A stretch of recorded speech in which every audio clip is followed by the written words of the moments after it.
Rick's friend congratulates him on becoming an adventurer while he's in the hospital. He reminds Rick of their old promise to have a drink together if Rick ever becomes an adventurer. When Rick asks where they should meet, his friend suggests his place. Rick makes a funny face, looking as if he's constipated. Lynx wanders through the forest, searching for Castle Vikheil, where Rick and his group of heroes live. When Lynx finally finds the castle, he mistakenly thinks it's the Demon Lord's castle. At the castle gate, Lynx considers entering through a smaller door, but Rick surprises him by coming out through the main gate to greet him. Inside the castle, Lynx asks Rick why there are no monsters around. Rick explains that monsters avoid the place because none of them have a death wish. When Lynx questions why Rick is wearing so much armor if there are no monsters, Rick replies that he doesn't want his friend to leave in a coffin. As they enter the castle, Rionette greets them. Aliceret, excitedly, waves to Rick from afar. Lynx wonders why there's a child here but admires her cheerful nature, wishing his own daughter could be like that. Suddenly, as Aliceret comes downstairs, she says bang and unleashes a 6th grade magic spell aimed at Lynx. Lynx is shocked to see such powerful magic triggered by a simple word. Rick, as usual, jumps in and deflects the spell, causing severe damage to the castle walls. Rick then tells Aliceret that he's warned her 23,000 times not to use magic inside the castle. She responds, saying it's because Rick doesn't play with her. Rionette then threatens that the cost of repairing the castle will be deducted from Aliceret's meals. Aliceret gets scared and begs Rionette, promising not to do it again and apologizing sincerely. She sure loves her meals just like me. Rick leaves Lynx alone for a while to play with Aliceret. Lynx ponders about the castle's inhabitants and their powers. He then sees Mizet from the window, reloading his new rocket. Lynx goes down to meet Mizet, introducing himself as Rick's friend, Loret. Mizet, expecting him,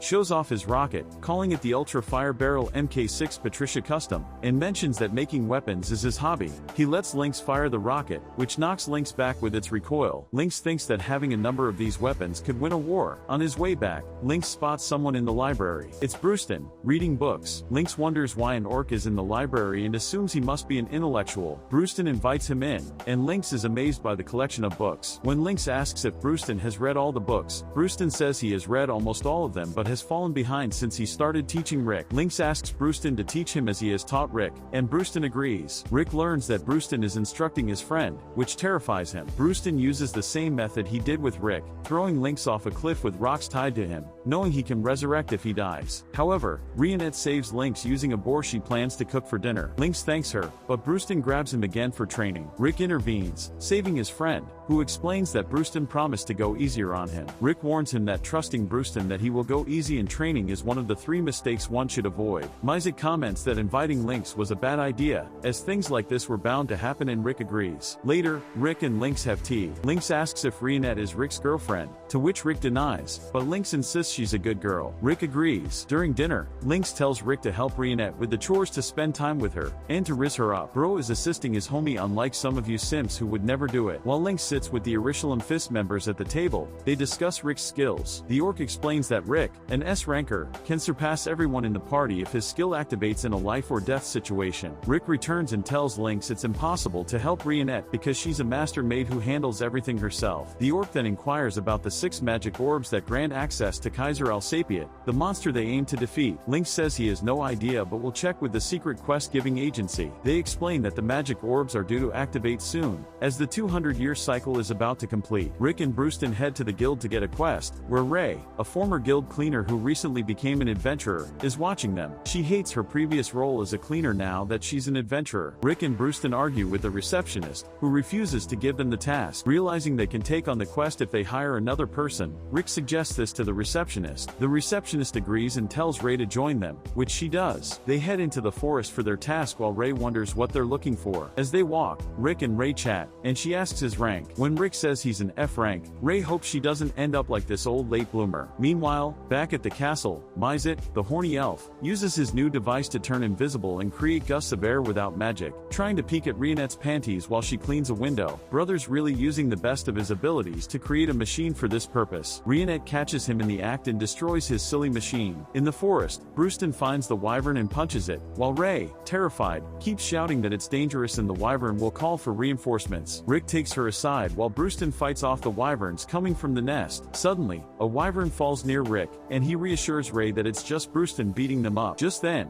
a red wyvern appears before them. Ray warns that even an A-ranker would find it dangerous and suggests they run. Rick refuses, and Ray, seeing his confidence, agrees to support him. To her astonishment, Rick defeats the powerful wyvern with a single punch, leaving Ray amazed. The next day, Ray is back at the guild, cleaning and daydreaming about what she witnessed. When the guild receptionist asks her what happened, she recounts the events and mentions that those guys even eat wyverns, which she didn't know. The receptionist tells her that they are special people, and eating wyverns is the least special thing about them. Rick and Brewston retrieve the red orb from the wyvern's nest. Back in the castle, Mizet then uses its mana to locate the remaining 5 orbs. Aliceret wants to help, but everyone refuses, knowing that she's a little pack filled with everlasting destruction. They locate the next orb, and the wise orc informs them that it is in a city called Heractopia, a country famous for its Colosseum and love for combat sports. Heractopia was established 400 years ago by the 4th king, Alexander Heractopia, when the nation was still a small desert-bound country. He constructed a Colosseum in the town of Knucklepursy, where tournaments were held. Alexander participated in these tournaments himself, winning every battle with just his fists, earning the title of the Fist King. Fighters from around the world traveled to challenge him, leading to the growth of the modern city of Heractopia. Rick, Aliceret, and Brewston stand before King Alexander's statue, where Brewston expresses his desire to fight the legendary king. Rick jokingly replies that the country would probably be destroyed if that ever happened. Alice mentions that fist fighting is a popular form of entertainment in the city, and martial arts are a respected profession here. As they walk through the city, they ask locals for the orb's location, but everyone avoids them,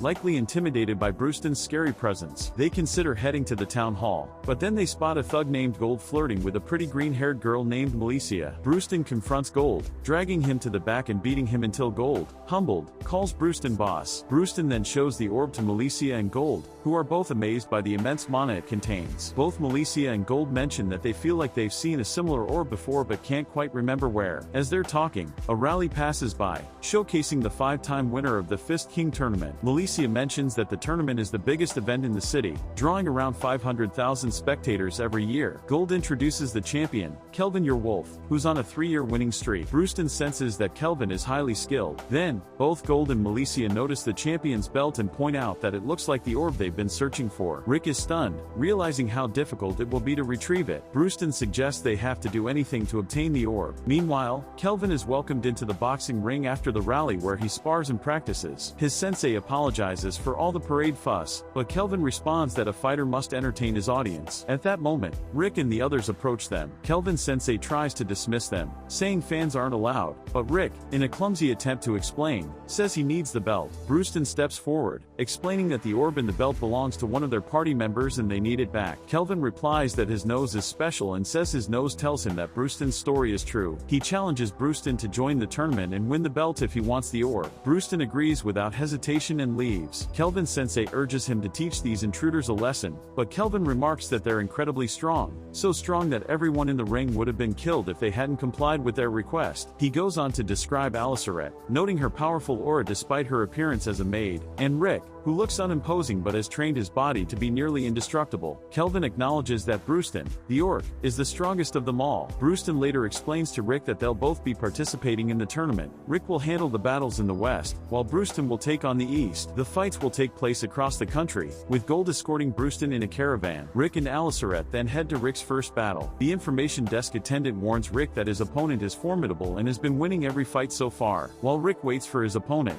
he hears a familiar voice, Angelica. Angelica introduces herself with her usual ego, but when Angelica sees Rick, she's terrified, remembering her past encounter with him. A crowd of older men with questionable intentions watches Aliceret fight, drawn by her appearance. Meanwhile, Rick and Angelica face off, with Angelica reminding herself to stay cautious to avoid losing as she did before. However, Rick quickly trips her, causing her to fall and get into a state of confusion. Rick explains his new technique, developed in his free time, which involves tripping his opponent so quickly that even experienced knights points and assassins can't see it coming. He claims this ability works by demotivating his opponents until they eventually give up. Rick continues to trip Angelica repeatedly until she finally gives up without much of a fight. After the match, Rick and Aliceret walk together, with Rick mentioning that he's qualified to fight more people now. Suddenly, Angelica appears from behind, demanding to know why he always humiliates her. Rick apologizes and invites her to join them for food. Over their meal, Angelica mentions that Rick will have to fight many battles within a week to advance. Rick acknowledges this, and Aliceret adds that he'll be fighting 40 battles in the coming days. While they eat at a tavern, Valicia, who works there, greets them and mentions that her mother owns the place. She also inquires about Brewston. The next day, Rick goes to the information counter to learn about his next opponent, a man known for illegally using weapons to win his battles. The attendant tells him the man's name is Grit Albard. During their fight, Grit initially appears mysterious, but when he attacks Rick, his hands break due to the impact stones he uses to cheat. Rick advises Grit to be more careful and to learn how to control his body, surprising his opponent. Rick then unleashes a powerful, lightning-fast punch next to Grit's face, a technique he mastered during his time off, designed to scare opponents into submission. The move works perfectly, and Rick easily wins the battle. As expected,